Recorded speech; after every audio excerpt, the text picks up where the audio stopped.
Today, Solana's rally continues as the cryptocurrency nears $100. And we explore the pros and cons of investing in a crypto-focused stock like Coinbase compared to the crypto tokens themselves.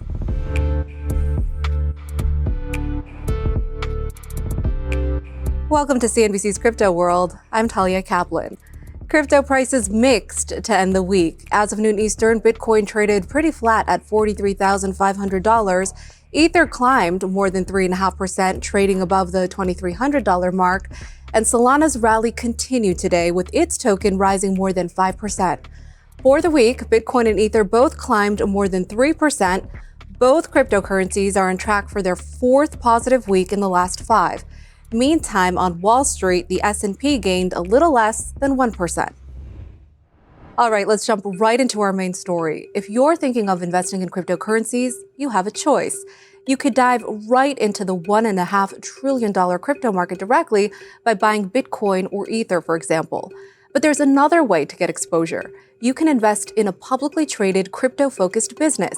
For some, investing in a stock is familiar territory. For others exploring the nascent industry, there could be added benefits of investing in the token itself. So I spoke with industry experts to find out the risks and rewards for each strategy. Both crypto tokens and related stocks are staging a comeback in 2023 after the worst of the crypto winter. As of December 20th, Bitcoin has more than doubled so far this year, rising around 160%. Ether climbed more than 80% in the same time, on pace for its best year since 2021. Meanwhile, crypto companies have rallied too. MicroStrategy has more than quadrupled this year, and crypto miners Riot and Marathon Digital have soared 385% and 546% respectively. There's kind of the narrative, which is buy Bitcoin and chill, right? Just let the best performing asset of all time compound over a long period of time. It's a finite asset. More capital is going to flow in. The price will go up given enough time. On the other hand, there's people who say, look, I don't want just kind of the beta exposure to the market, right? I want to be able to have some sort of outperformance. And so they'll use leverage, they'll buy equities, they'll do all sorts of different things. But if you take more risk, you better get a higher return. 2023's performance is just one part of the picture, and overall, not every company or cryptocurrency is doing quite so well. Take Coinbase. It's one of the biggest crypto players traded on Wall Street, and it's up more than 350% this year. But over the last couple of years, the company's stock has struggled. We have an underperform rating on Coinbase. One of the reasons is the legal and regulatory environment pretty unsettled. Right now, the SEC initiated a lawsuit against Coinbase back in early June, and the outcome of that remains to be seen. We also think that it's going to be challenging for Coinbase to diversify its sources of revenue beyond its core business, which is largely tied to retail trading. Since Coinbase went public in April 2021, shares have plunged more than 35% as of December 20th. In that same time frame, Bitcoin tumbled 27%, while Ether actually rose more than 2%. These companies are a proxy. They are going to move directionally the same as Bitcoin, but not precisely the same. And while they fell a lot more over the last 2 years, they also grew more in the good years. The reason the prices fell so much is because they had risen much higher in the first place. So you're getting the best in both. You can't have it both ways. You can't get both higher return and lower risk. Those are on a seesaw. You're going to get a lot of one, you're going to get a lot of the other. And of course, for most investors, the big question is, which strategy is going to make the most money with the least risk? In 2024, both the assets and crypto-focused companies face big catalysts and major headwinds that could influence investor returns. Bitcoin is the dominant cryptocurrency. That's likely to continue in 2024. And there's a major event coming in the year ahead that could drive prices. The halving. The key technical event takes place every 4 years and reduces rewards for successfully mining new Bitcoin by half. The goal? To reduce the supply of Bitcoin over time. Before the last halving in 2020, the price of Bitcoin increased by 19% from the same day a year earlier. When you look at these market cycles, historically, they've been kind of 4-year market cycles in between these Bitcoin halvings. And so usually what will end up happening is you'll get about 2.5 to 3 years from the bottom of the last bear market to the top of the next bull market. And then you'll get about a year and a half market correction. And so historically, there's been hundreds of percent up and then you get about an 80% drawdown. Bitcoin isn't the only one likely to benefit from the halving either. In a recent report, Bernstein says it expects Bitcoin miners in particular to outperform the broader market going forward, thanks in large part to the halving event. Bernstein argues the cut to mining rewards will likely drive consolidation among miners, as lower payouts mean the more efficient firms will make more money. What we're seeing when it comes to Bitcoin miners is in 2023, they have been the better asset to have allocated to. Now, the question becomes, will that remain over a long period of time? Miners aren't the only crypto companies facing stiffer competition. Coinbase, Robinhood, and similar firms felt the pressure in 2023 as crypto trading volume plummeted and transaction revenue dried up.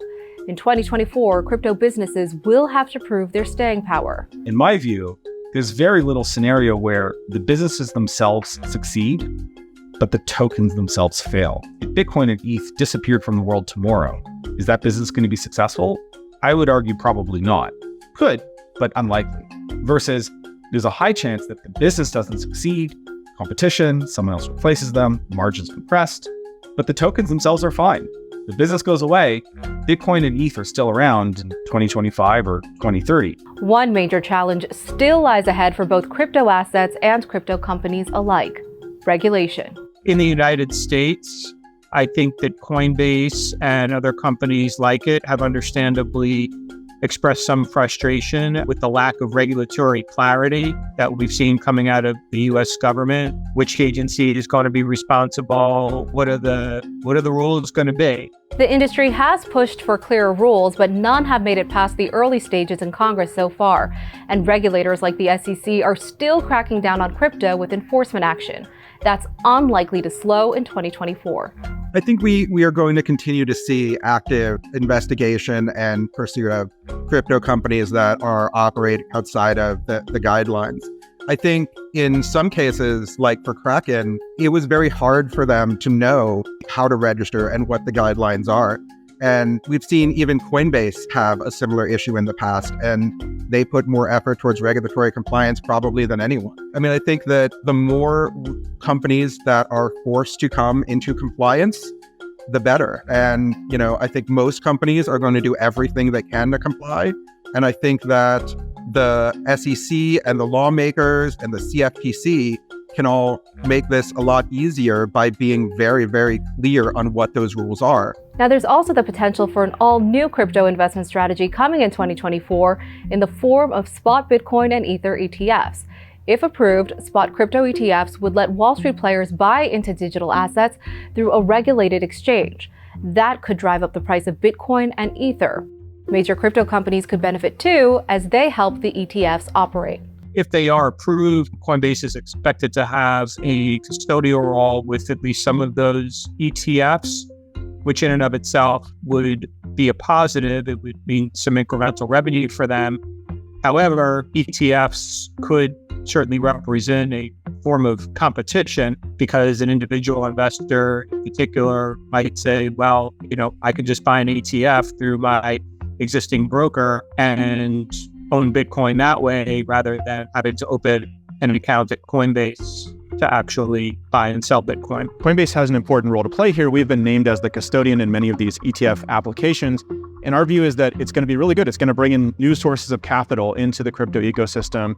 That's going to be good for crypto, but it's also going to be good for Coinbase. Speaking with CNBC in September, Coinbase CEO Brian Armstrong also addressed the potential for more competition for Coinbase if those spot crypto ETFs get approved. We haven't seen any margin compression yet, and our general view is that we want to grow the size of the pie. So we want crypto to be integrated into every traditional financial service firm. We want it to be integrated into every fintech out there. We want it to be integrated into new types of wallets, Web3 that's just coming on the scene. So I don't view it as competitive. Coinbase has really incredible infrastructure that we're going to be able to power a lot of these things to have a piece of the pie. But the most important thing is we got to grow the size of the pie. So with so much news driving the crypto industry in 2024, what's the game plan for investors? Well, some experts say it might be less about one investment over another and more about investing across a wide range of assets. What a lot of people choose is diversification. In other words, instead of trying to make a bet as to which approach is better, do a little bit of everything. This way, you are protecting yourself by not making a single bad bet. You'll be directionally correct, own a little bit of Bitcoin, a little bit of the Bitcoin ETF, a little bit of these crypto stocks. If you're doing it in that fashion, no one thing will hurt you, and you'll be directionally doing well along with the rest of crypto. Okay, that's all for Crypto World this week, but we'll be back again on Tuesday after the Christmas holiday, and we'll see you then.